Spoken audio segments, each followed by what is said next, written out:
불편한 진실이란 말 들어보셨습니까? 불편한 진실하면 뭐가 떠오르십니까? 예전에 이 개그 콘서트라는 TV 프로그램의 한 코너에서 인기를 끌었던 그 꼭지, 한 꼭지가 혹 생각나시는 분 계십니까? 그래서 우리나라 사람들에게는 이 불편한 진실이라고 얘기를 하면요, 대부분 90% 이상이 굉장히 재미있고 어이없고 근데 굉장히 우스운 어떤 관계 사건들을 흔히 머릿속에 떠오르고 연상하게 됩니다. 근데 외국 사람들에게 불편한 진실이라는 이 단어를 얘기를 하면 전혀 그렇지 않습니다. 사실은 미국의 부통령이었던 엘 고어가 부통령이 끝나고 나서 90년대 말부터 2000년대 초반에 하여튼 유엔부터 시작하여서 그가 갈 수 있는 모든 나라들, 모든 장소, 모든 협회에 가서 무려 1000회 이상을 갖다가 강연을 한 것을, 무슨 강연이었습니까? 이른바 지구온난화와 인류의 생존 문제에 대한 강연이었습니다. 그 이전까지는 과학자 한두 명이 그냥 여기저기서 삐끗 얘기했다가 대기업이나 어떤 정부에 의해서 그냥 제압당하고 했었는데, 근데 미국 부통령이나 됐던 사람이 가서 1000회 이상 계속 과학적인 데이터와 자료를 가지고 강연을 하니까 그제서야 이제 사람들이 받아들이기 시작했습니다. 이걸 갖다 감명받은 미국의 한 영화 감독이요, 이 제목으로 불편한 진실이라는 제목으로 다큐멘터리를 만들어서 상영하게 되었습니다. 혹시 그 다큐멘터리를 보신 분이 한두 분은 계실지도 모르겠습니다. 그러면서 이 불편한 진실이라는 말 자체가 세계적으로 굉장히 유행하게 되었습니다. 사실은 개콘이 아니라 영화의 제목입니다. 영화라기보다 다큐멘터리의 제목입니다. 사람들은 편안함과 안락함을 추구하기를 좋아합니다. 그러면서 편리하게 썼던, 특별히 지구의 화석 에너지, 이것이 너무 과다하게 그렇게 쓰여지다 보니까 지구의 에너지가 고갈되는 건 물론 온난화의 문제가 아예 이제 목전에 심각하게 닥치고 저 오존층에 구멍이 뚫리고 그리고 생태계가 파괴되므로 이제 곧 인류의 존재 자체가 정말 큰 위협을 받을 것입니다 라고 하는 그런 내용입니다. 코로나19가 아니었다면 올해 이것들이 더 확정돼서 세계적으로 에너지 총량제 해갖고 이른바 이산화탄소를 나라마다 규제를 해서 그것 이상 배출하면은 하는 회사에게는 이 국제기구에서 돈을 받지 않습니까?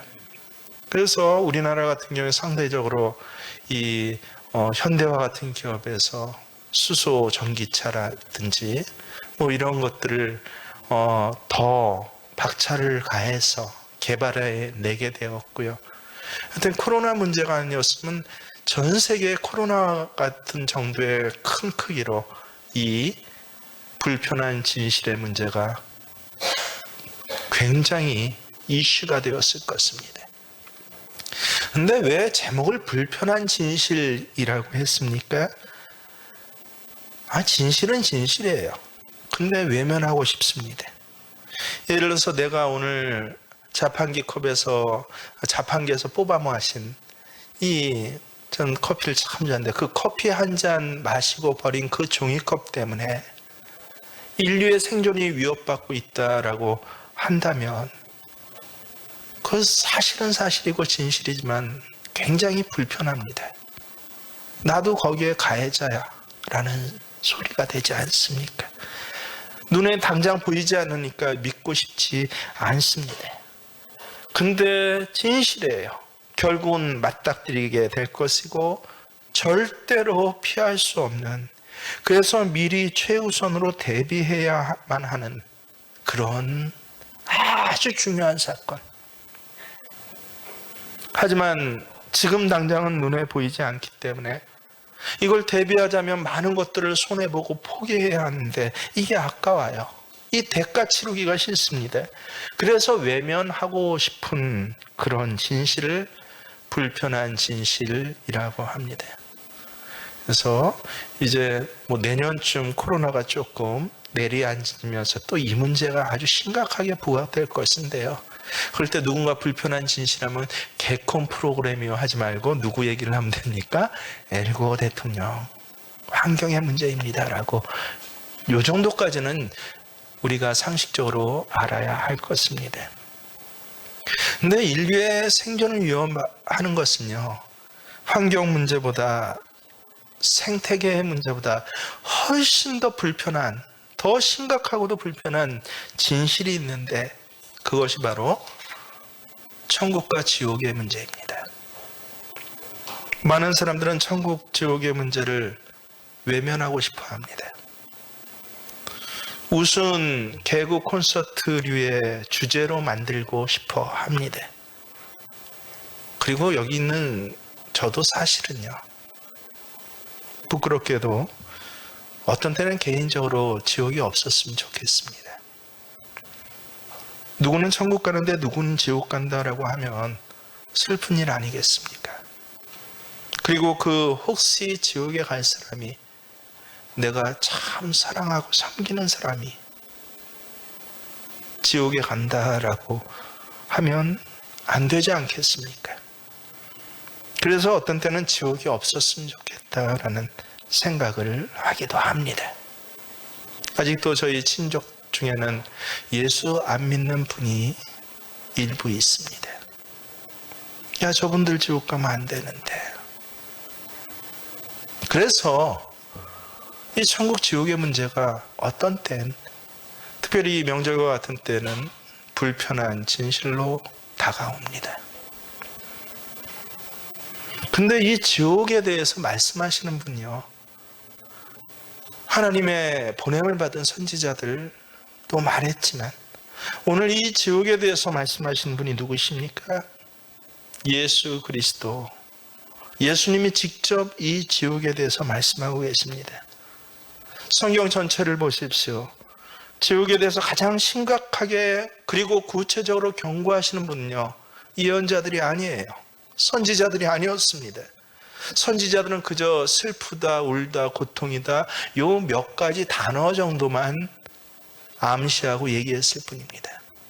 유일하게 지옥의 모양과 지옥의 내용에 대해서 우리에게 알려주신 분은 다름 아닌 예수 그리스도입니다. 예수님은 창조를 아십니다. 시작을 아십니다. 그리고 끝을 아십니다. 인생의 높이를 아시고 우리 인생의 저 낮음에 저 깊은 곳까지 아십니다. 예수님께서 우리를 구원하시기 위해서 자기 몸을 희생하셨습니다. 그리고 실제로 죽으셨습니다. 장사되어, 우리가 사도신경 외우죠?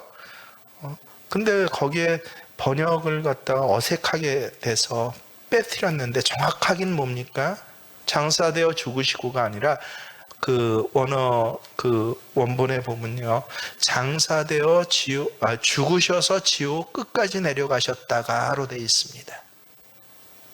예수님 자신이 지옥 끝까지 내려가셨던 그 예수님께서 지옥에 대해서 말씀하고 계시니 아무리 우리가 외면하고 싶어하고 또 피하고 싶어해도 피할 수 없는 불편한 진실이 바로 이 천국과 지옥입니다. 오늘 23절 말씀에 보면요, 부자는 음부에서, 지옥 중에서 고통 중에 눈을 들어 멀리 아브라함과 그의 품에 있는 나사로를 보았다고 합니다. 여기 고통이라고 번역된 말은요, 참 기가 막힌 말인데 바사노스입니다. 여러분, 바사노스란 말은 그냥 고통이 아니에요. 외부에서 가해지는 압력으로 받는 그러한 고통들, 어떤 목적을 가진 고통을 얘기를 합니다. 그저 지나가는데 뭐 돌이 하나 던진 게 떨어져서 맞은 이런 고통이 아니라 어떤 목적을 가지고 구체적으로 나한테 지속적으로 압력을 가는 것, 이걸 우리말로 하면 뭡니까? 고문입니다.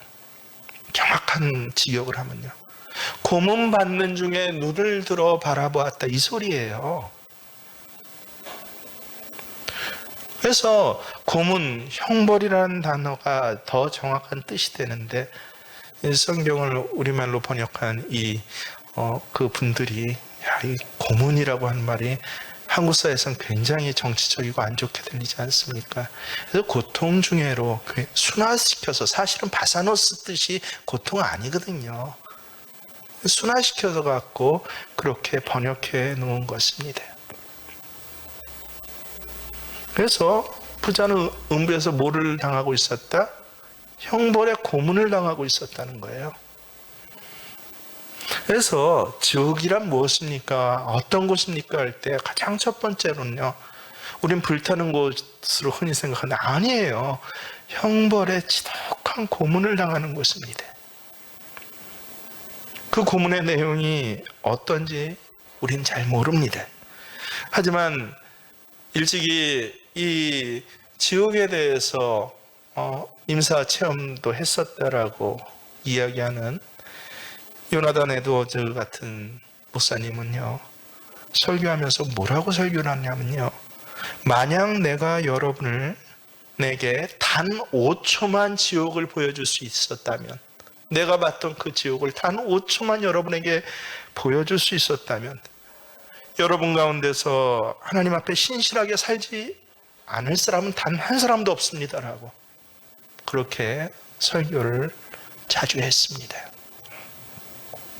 존 웨슬레 목사도 말하기를, 가장 효과적인 설교는 지옥을 설명하는 것이다 라고 했습니다. 요즘 사람들은 지옥에 대한 개념을 점점 잊어버리고 있습니다. 광신도나 이야기하는 것, 혹은 거기 무슨 에너지, 기, 무슨 차원이란 것들을 도입해 갖고 굉장히 희석화시킵니다. 때로는 개그 콘서트 같은 데서는 우스개의 소재로 삼습니다. 하지만 분명히 알아야 할 것은, 예수님께서 직접 사람들이 외면하고 싶던, 뭘 어떻게 하고 싶든 간에 이 지옥에 대해서 말씀하신다는 것입니다. 지옥에서 받는 그 고문이라는 것을 우리는 흔히 형벌의 뜨거움이라고, 그래서 지옥은 불타는 곳이라고 이야기를 합니다. 아니에요. 지옥은 불타오르는 장소가 아닙니다. 그 불 자체보다 더 고통스러운 것은요, 지옥이 왜 지옥인지 아세요? 단 한 방울의 물도 허락되지 않는 곳이라는 것입니다. 하나님께서 우리가 이 세상 사는 동안에는요, 모든 사람에게, 악인과 선인에게 햇빛과 비를 골고루 주십니다. 하나님은 왜 저런 사람들에게 저렇게 잘 먹고 잘 살게 하세요라고 우리가 때때로 불평할 정도로 어떤 의미에서는 모두에게 주셔요. 공평하십니다. 한없이 주십니다. 그런데 이 땅에선 그렇게 흔하게 여기던 물 한 바가지가 아니라 그 물 한 방울조차 지옥에선 허락되지 않는다네요. 그래서 불 자체가 지옥이 아닙니다. 왜냐하면 지옥불과 같은 불에 있었던 사람들이 있었어요. 가끔요. 성경에도 나옵니다. 사드락, 메삭, 아벳느고라는 세 친구는요, 일반 불보다 훨씬 더 뜨거운, 정확히 7배나 더 뜨거운, 그래서 그것을 지옥불로 비유를 합니다. 거기에 풀무불 속에 던져졌습니다. 그런데 그 지옥불 같은 풀무불 속에 주님이 함께 계셨다고 합니다. 주님의 보호가 그들에게 있었습니다. 주님의 자비와 긍휼이 그들에게 있었습니다. 그랬더니 머리털 하나도 상하지 않았다라고 성경은 말씀하고 있습니다. 그래서 불 자체가 지옥이 아닙니다. 주님의 자비가 끊어진 장소, 그렇게 사랑이 많으신 예수님조차도, 나와 같은 사람을까지도 사랑하시는 예수님조차도 그곳에서는 단 한 방울의 물도 허락하지 않는 곳, 그것이 바로 지옥입니다. 그런가 하면 지옥은 다시는 기회가 없는 곳입니다. 오늘 지옥에 온 이 부자는 이미 알았어요. 자신에게는 다시는 기회가 없을 거라는 걸요. 만약에 기회가 있었다라고 한다면요, 그는 이 세상 살면서 부를 축적하고 재물을 불려갔던 그 유능한 능력으로 아마 예수님에게 노비라도 해서 분명히 지옥은 피했을 것입니다. 하지만 이미 지옥에 온 이상, 던져진 이상 다시는 그에게 기회가 허락되지 않습니다. 그래서 지옥이 왜 지옥입니까? 라고 할 때 여러분, 그저 뜨겁게 불타서 지옥 아닙니다. 다시는 회복될 수 있는 기회가 없는 곳, 다시는 시도해 볼 수 없는 철저하게 단절된 장소, 그래서 지옥입니다. 더욱 기가 막힌 것은요, 세 번째로 지옥인 것은 단절되어 있는데 막혀 있지가 않다는 거예요. 저는 이 생각을 할수록 정말 기가 막힙니다. 오늘 말씀에 의하면 지옥에 있는데 천국이 보인다고 하네요. 천국에서도 지옥이 보입니다. 심지어 서로 음성까지 들린다고 하네요. 그런데 그 사이에 깊은 시면이 있어서 아무도 건너갈 수 없는 것입니다. 왜요? 하나님이 그렇게 만드셨더라고. 성경을 잘 보세요. 하나님이 그렇게 만드셨대요. 심지어는 믿음의 조상인 아브라함조차 나도 가고 싶어도 갈 수 없는 곳이라고. 생각해 보세요. 얼마나 기가 막힙니까? 차라리 꽉 막힌 곳에서 이곳은 지옥하면 그 지옥방에서 자기네들끼리 고문받고 고통받고 하면 나을 건 없겠지만, 그것도 참 힘들지만, 근데 나는 이곳에서 영원히 타지 않는 그 형극의 불 가운데 고문을 당하고 있는데요. 끊어지지 않는 고문을 당하고 있는데 저 눈앞에서는요, 이 세상에 나 잘 살 때, 호요식할 때, 야, 사람이 인생이 이 정도 돼야지 라고 그 미소를 지을 때, 그때조차 결코 볼 수 없었던 잔치가, 그 황홀한 잔치가 내 눈앞에서는 벌어지고 있다 하면 여러분, 그 고통은 얼마나 심하겠습니까? 그래서 지옥입니다. 세 가지 때문에 지옥이에요. 예수님 말씀에 의하면요. 여러분 꼭 기억해 두십시오. 이 부자는 굉장히 엘리트였던 것 같아요. 자기가 왜 지옥에 왔는지도 떨어지고 알았어요. 왜 왔다고 스스로 고백합니까? 회개하지 않아서요. 그리고 다시는 자기에게 아무리 울고불고 하소연을 해도 예수님조차도 물 한 방울 그것조차도 허락하시지 않는데 나는 이제 기회가 없다. 그런데 기지를 발휘해 갖고 한 가지를 더 요구를 합니다. 바로 자신의 아직 저 세상에서 살아있는 형제들, 그 5 형제들에 대한 자비는 해주실 수 있잖아요. 하나님, 저 나사로를 다시 살려서 세상에 있는 내 5 형제에게 보내주십시오. 그래서 그들로 하여금 예수 믿고 이 무서운 곳에 오지 않도록 해주세요. 회개하도록 해주세요. 하나님께서는 아브라함을 통해서 그것조차 안 돼라고 하십니다. 이 부자를 생각할수록 참 기가 막혀요. 왜냐하면 제 생각과 비교되거든요. 예를 들어서 지옥에 갔다면 이 끔찍한 지옥에서 그나마 마지막 한 가지 더 기지를 발휘해서 요구할 수 있다면, 하나님 아직 세상에 살아있는 우리 아내와 처자식들에게 나사로를 보내주세요 했지 내 형제들, 그것도 5 형제들에게 보내주셔야 했을까? 야, 이 부자는 대단한 사람이다.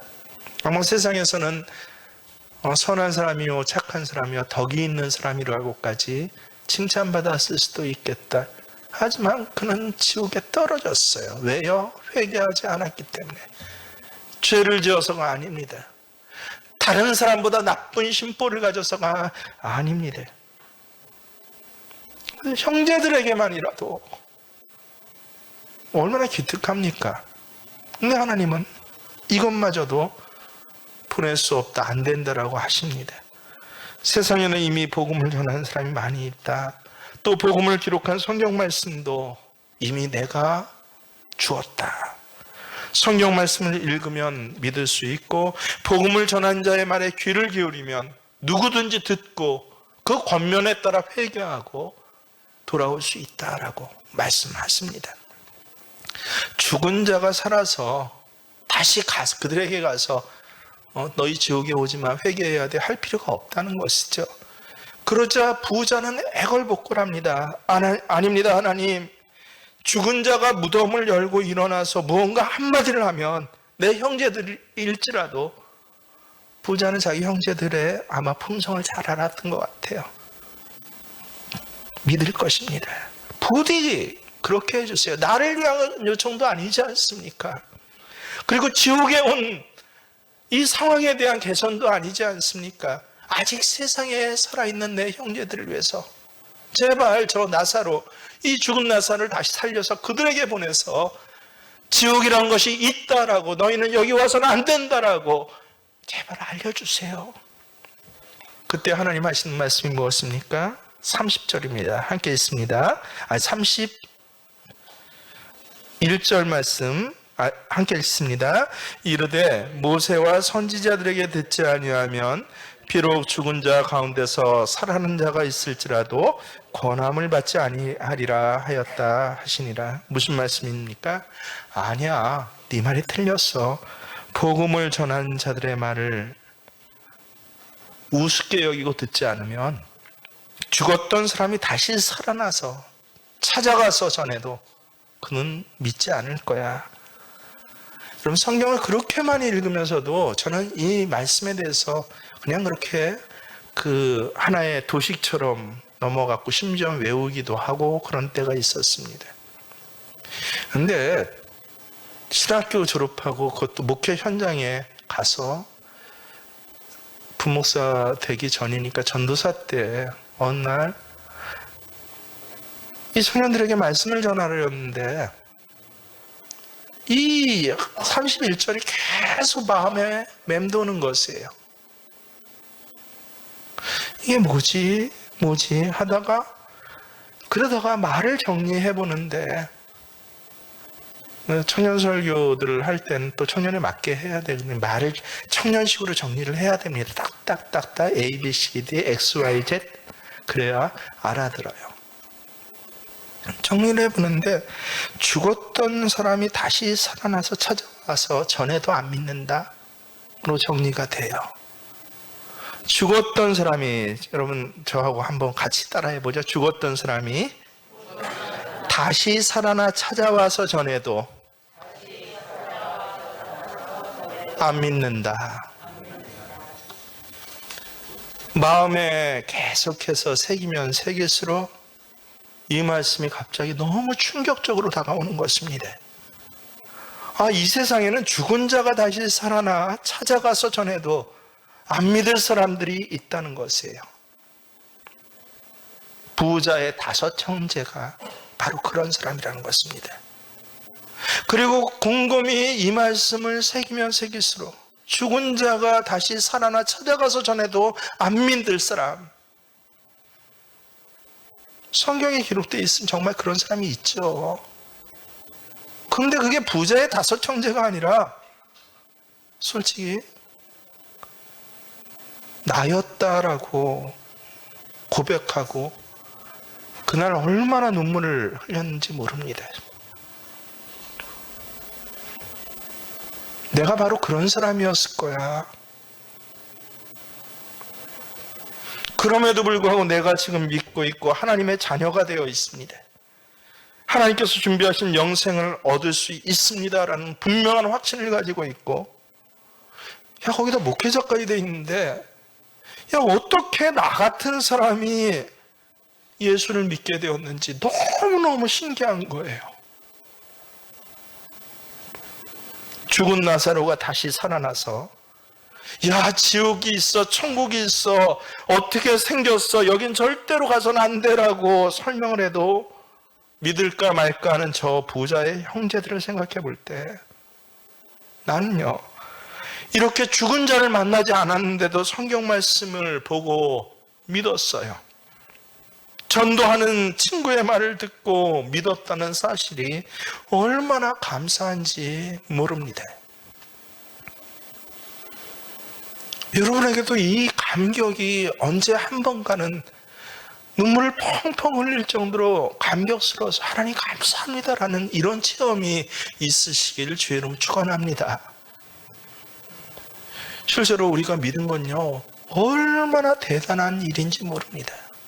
여러분, 흔히 사람들은요, 눈에 보이는 어떤 이 죽은 자가 살아나는 것과 같은 기적과 아주 신기로운 사건을 보면 그럼 믿을 것이라고 그렇게 생각을 하지 않습니까? 근데 오늘 하나님이 직접 그러세요. 그렇지 않다는 거예요. 자기 눈앞에 죽은 자가 살아나서 와서 야 천국과 지옥이 있어라고 전해도 믿지 않을 사람이 있다는 것이에요. 근데 이 믿음은 무엇이에요? 바로 구원받는 믿음입니다. 믿음이라고 다 똑같지는 않습니다. 구원받은 믿음은 무엇이에요? 예수님이 하나님이시여, 예수님이 나의 구원자가 되신다는 것, 예수님이 나를 대신해서 십자가를 지시고 죽으셨다는 걸 받아들인 것입니다. 그리고 사흘 만에 다시 부활하셔서 나의 모든 죄를 용서하실 뿐만 아니라 이제 나와 함께 하시는 그러한 성령으로 지금 동행하고 계시다라고. 내가 그 예수님을 믿기만 하면 내 과거에 지었던 모든 죄를 용서해 주시고요, 내가 미래에 지을 죄까지 하나님께서는 그 죄를 미리 용서하실 것을 가지고 있어요. 회개하기만 하면.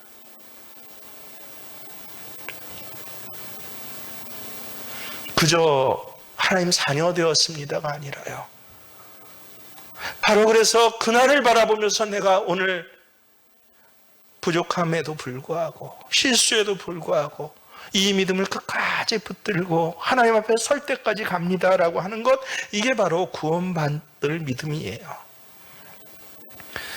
여러분, 미국에서 한때 굉장히 유명한 빈센트 필이라는 목사님, 이 이른바 방송 부흥 강사라는 길을 개척한 분입니다.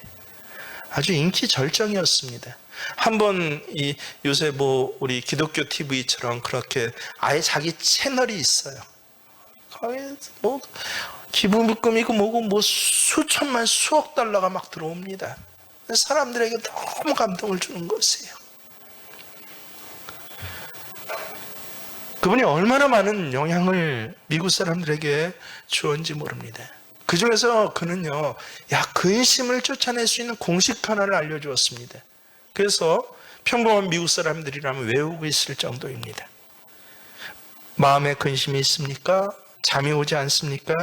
그러면 내가 시킨 대로 하십시오. 3가지만 하면 여러분 이 근심을 쫓아낼 수 있습니다. 불면증이 있어 매일 수면제 먹나요? 3가지만 하십시오. 수면제 안 먹어도 잠 잘 잘 수 있습니다. 이렇게 이제 설교를 전하니까 사람들이 혹하고 쳐다봅니다. 첫 번째 3가지 중에 하나가 뭐예요? 나는 할 수 있다라는 긍정적인 믿음을 가지십시오. 두 번째는 내가 하려고 한 일이 반드시 잘 될 것이다 라고 하는 낙관적인 믿음을 가지십시오.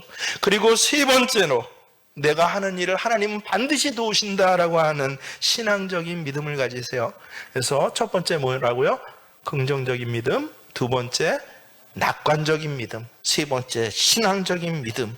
이 3가지 믿음을 마음속에 꼭 담으시고 아침마다 일어나서 3번씩 저처럼 외치세요 라고 하면서 미국 전역에서 그 시간에 정말 온 미국에 소리가 지는 거예요. 소리 지는데 뭐라고 소리 내는지 아십니까? 여러분도 한번 해보실까요? 시작. 나는 믿는다.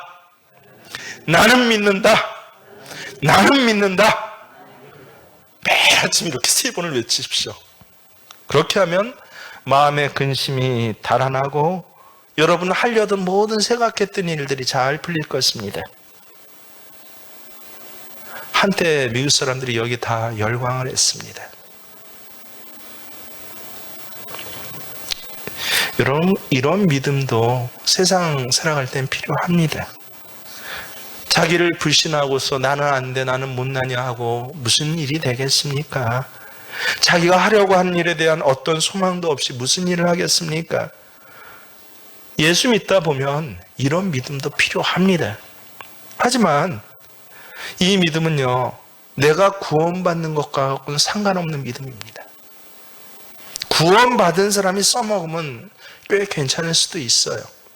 하지만 구원받지 못한 사람이 써먹는 것은 아무 의미도 없습니다. 심리학에 불과합니다.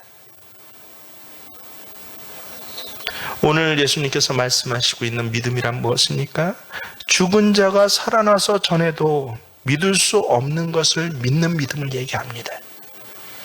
이적을 보고도 믿을 수 없는 것을 믿는 믿음.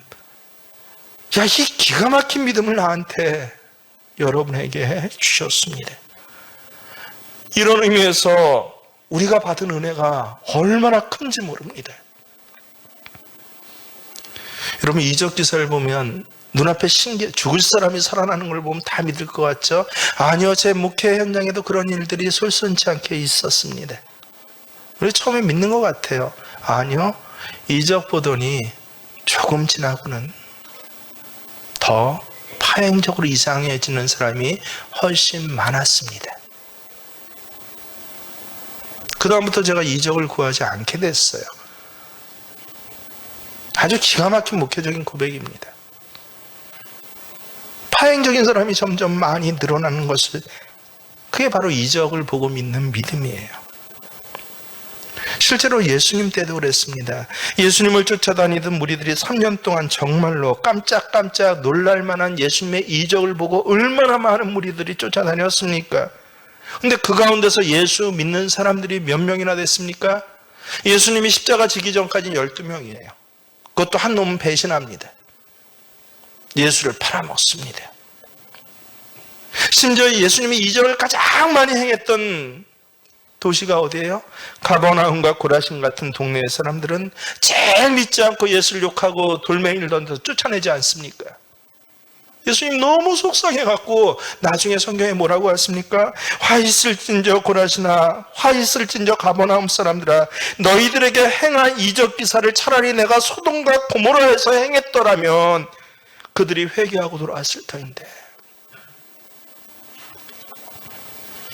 여러분, 신기한 일, 이적 기사가 우리를 믿게 하는 게 아닙니다. 예수님 십자가에 못 박혀 있을 때 지나가던 사람이 머리를 흔들면서 소리 지르지 않습니까? 십자가에서 뛰어내려 보라, 그럼 내가 믿겠다고요. 하지만 그것도 다 새빨간 거짓말입니다. 서로 예수님이 뛰어내는 것을 그들 두 눈에 똑똑히 보았다고 할지라도 그들은 믿지 않은 사람들이옵니다. 2000년 전 십자가 앞에 머리 흔들면서 찌쩍거리면서 지나갔던 사람만 그렇습니까? 사실은 여기 있는 내가 그렇지 않습니까? 여러분이 그렇지 않습니까? 근데 어떻게 도대체 믿게 되었습니까? 이런 의미에서 믿음은요, 사도 바울이 말한 것이 맞습니다 하고 제가 고개를 끄덕끄덕 합니다. 이 예수님의 천국 지옥에 대한 말씀이 가슴에 느껴지고 이해가 되고 나서야 저는 바울 서신을 제대로 이해할 수 있었습니다. 뭐라 그럽니까? 전적인 은혜라고 합니다. 믿을 수 없는 나를 믿게 하신 것은 내가 믿은 게 아니라 하나님의 전적인 은혜였다라고 이야기하지 않습니까? 로마서 9장 16절 찾아보십시오. 로마서 9장 16절입니다.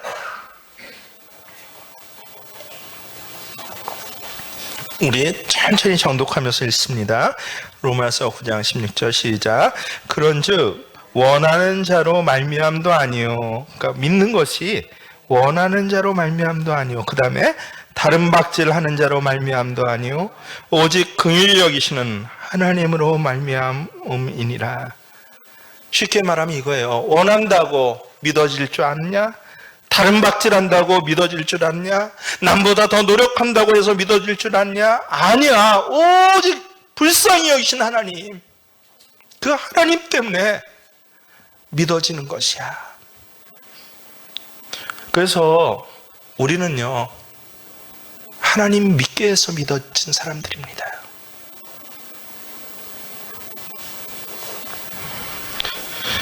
여러분 다시 한번 나 자신을 생각해 보세요. 도대체 무엇 때문에 예수님이 하나님의 아들이라고 믿게 되었습니까? 예수님이 십자가에 죽으셨는지 안 죽으셨는지 나 눈으로 못 봤잖아요. 그분이 서로 죽었다고 해도 그분이 2000년 전에 죽었는데 왜 나를 위해서 죽었다고 얘기를 하고, 근데 놀랍게도 그게 왜 믿어지게 됐습니까? 예수님이 부활할 때 우리가 어디 그 근처에나 있어 봤습니까? 아무도 본 사람이 없습니다. 예수님이 부활하셔서 하나님 나라에 계시고 오늘 우리를 구원하시기 위해서 대제사장이 되어서, 그래서 하나님 옆에서 아직도 내 이름을 부르면서 하나님 승철이가 아직 좀 힘들어서 그렇고 잘 몰라서 그래요 라고 편을 들어주신다고 하는데 확인할 길이 없잖아요. 근데 그럼에도 불구하고 어때요? 그게 믿어져요. 어떻게 도대체 믿은 것입니까? 성경을 통해서 믿게 하신 것입니다. 강단에서 전해주신 말씀을 듣고 믿게 하신 것입니다. 남들은 성경을 아무리 전하고 아무리 수십 번 예배 참여해도 그냥 머리 숙이고 자기 생각하는데, 난 놀랍게도 그 한마디 말씀이 믿어지게 하신 것입니다. 중학교 때 저와 함께 교회 다니던 친구들이 지금 어디서 뭐 하는지 모릅니다. 제가 대학교 이후에 소식을 듣기는 그 중에서 반 정도는 다 세상으로 나가버렸습니다. 근데 도대체 그 중에 하나인 나는 어쩌여 그 사실이 정확하게 믿어지고 확실하게 믿어져서 내 인생의 세상적 가치보다 내가 주님과 함께 사시겠습니다 하고 고백하게 하고 오늘 이 예배 자리에 나오게 하셨습니까? 그래서 저와 같은 이 고민을 사도 바울도 한 것 같아요. 그래서 그가 하나님 앞에 깊이 기도한 중에 깨달아서 한 가지 단어를 우리에게 기록해서 전해줬는데 그게 뭐예요? 전적인 은혜다. 전적인 은혜야. 그래서 우리 믿음은요 기적입니다, 여러분. 세상에서 제일의 기적은 허리 아픈 자가 일어나갖고 다시 뛰는 게 기적 아니에요. 세상에서 제일 기적이 뭐예요? 매일 애고 했는데 근데 내 삶의 자리가 놀랍게 펴지고 뭐 자식들이 놀랍게 사는데 심지어 로또 복권 아니에요. 세상에서 제일 기적은 무엇입니까? 나와 같은 자가 예수를 믿게 된 것입니다.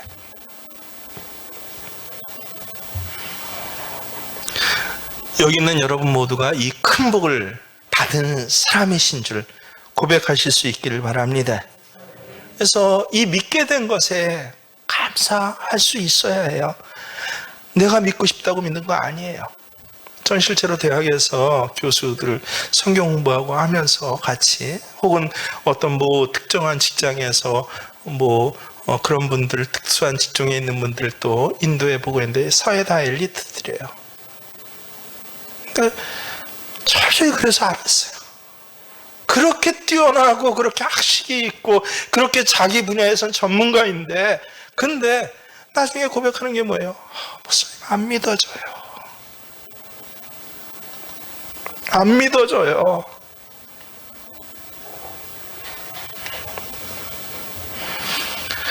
여러분 그래서 이 자리에 오늘 앉아 계시면서 내가 어떻게 이 자리에 앉아 있나? 어떻게 도대체 내가 믿을 수 있었지? 한번 생각을 해보시면요 참 희한한 일이다 라고 스스로 느끼실 것입니다.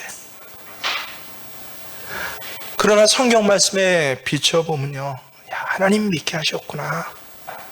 내가 뭐에 홀려서 믿은 것 아닙니다. 내가 누구에게 속아서 믿은 게 아니에요. 놀랍게도 다른 박질해도 노력해도 높은 곳에 가도 뭐 선물을 줘도 심지어 기적을 보여줘도 못 믿는데 하나님이 믿게 하셨습니다. 내 안에 믿음의 기적이 일어난 것입니다. 불편한 진실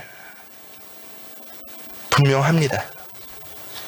그래서 사람들은 외면하고 싶어 해요. 믿지 않고 싶어 합니다.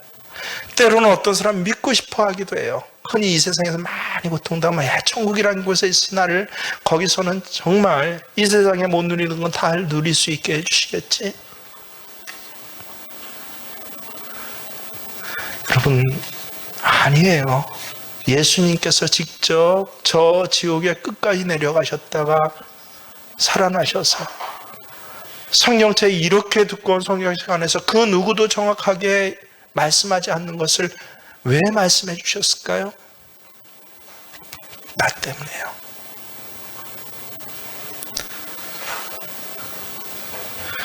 우리가 부자와 같이 정말 지옥이란 단절된 곳, 물 한 방울에 자비조차 허락되지 않는 곳, 영원히 면제받을 수 없는 고문과 같은 뜨거운 불길의 형벌에 계속되는 그곳에 갈 것인지, 아니면 거지 나사로처럼 하나님의 품에 안겨 영원히 하늘의 축복을 누릴 운명행으로 살아갈 것인지 얼마나 중요한지 모릅니다.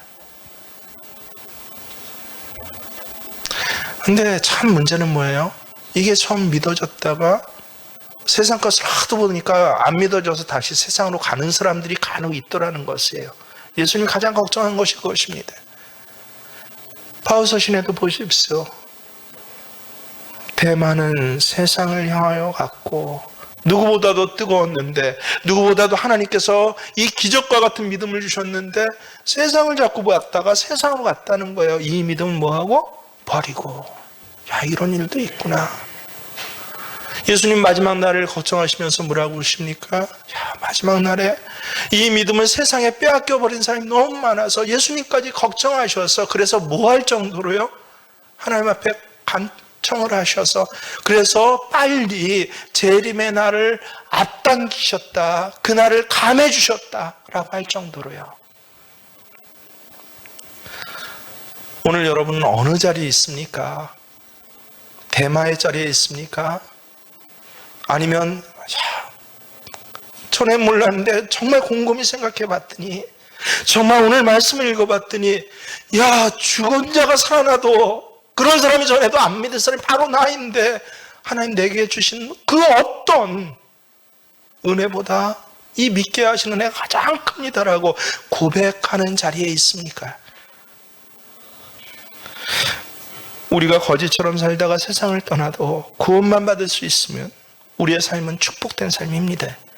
우리가 유능하고 실력 있고 모든 걸 누리는 부자처럼 살다가 때로는 첫 믿음은 얻었는데 세상이 너무 좋아서 그것을 빼앗겨 버려서 마지막에 결국은 불편하지만 예수님께서 분명히 말씀하신 그 지옥에 떨어진다고 한다면요, 우습게 여기고 싶고 농담처럼 여기고 싶지만 하지만 불편한 진실은 그 지옥에 떨어진다고 한다면 그는 저주받은 사람입니다. 우리가 거지처럼 살다가 예수 믿고 천국에 들어간다면 그것은 성공한 인생입니다. 하지만 우리가 부자처럼 산다고 할지라도 결국은 믿지 못해서 혹은 기적과 같은 받은 그 믿음을 세상에 빼앗겨 버려서 지옥에 떨어진다면 그 인생은 실패한 인생입니다. 제가 분명한 100%의 예언할까요? 여기 있는 저나 여러분이나 언젠가 꼭 죽습니다. 분명한 예언이죠. 단순히 호흡이 끊어지는 게 아니라 죽는다는 건 하나님의 심판대 앞에 섭니다. 그리고 저는 소망하지만 우리 중에 모든 사람이 하나님 품에 이 위로받았다는 게 위로가 여러분 이렇게 한 게 아니에요. 파라칼레오입니다. 파라 옆에, 칼레오 콜 부르다. 하나님께서 옆에 불러주시는 게 위로예요. 이게 천국입니다. 하나님 옆에 있게 하시는 것. 그래서 하나님 옆에서 이 세상에선 미처 비유할 수 없는 영원한 기쁨을 누리게 하십니다. 여러분, 어디를 선택하실 것입니까? 세상에 요새 몸이 좀 안 좋아요. 장사가 좀 안 돼요. 애들이 좀 문제를 일으켜요. 하나님의 심판대 앞에서 그 일들은 지나가는, 우리를 훈련하고 연단하는 과정인데, 훈련으로 연단으로 정금과 같은 신앙으로 받으십니까? 아니면 거기에 마음이 빼앗겨 버리시고 받은 구원까지 다 날려버리십니까? 오늘 이렇게 힘든 시대에 하나님 앞에 나와서 예배 드린다는 이 자체를 여러분 감사하실 수 있기를 주의 이름으로 축원합니다. 감사할 것 참 많지만요, 날 구원해 주신 주님, 그 주님을 믿게 하시고 아멘으로 고백하게 하신 그 은혜에 감사하시고, 이번 명절에 모여서는요 다른 것 전하지 마시고요, 이 은혜, 난 정말 죽은 자가 살아나서 전에도 안 믿을 사람이 나 아니니, 그렇게 강팍하고 사실은 그렇게 못되고 그런 사람이 난데 하나님 나를 믿게 하셨어, 하나님의 은혜야, 이 은혜를 전하시는, 자식에게 전하시고 가족에게 전하시는 저와 여러분 되시길 주의 이름으로 축원합니다.